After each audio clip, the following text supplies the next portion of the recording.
When the sun comes up in the morning, my body is very in tune with that, and I just naturally always wake up whenever the sun rises, and I do my morning ritual, setting my perineum.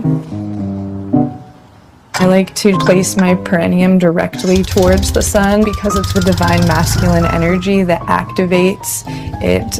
Its warm, penetrative rays provide vitamin D. It's essential for my well-being.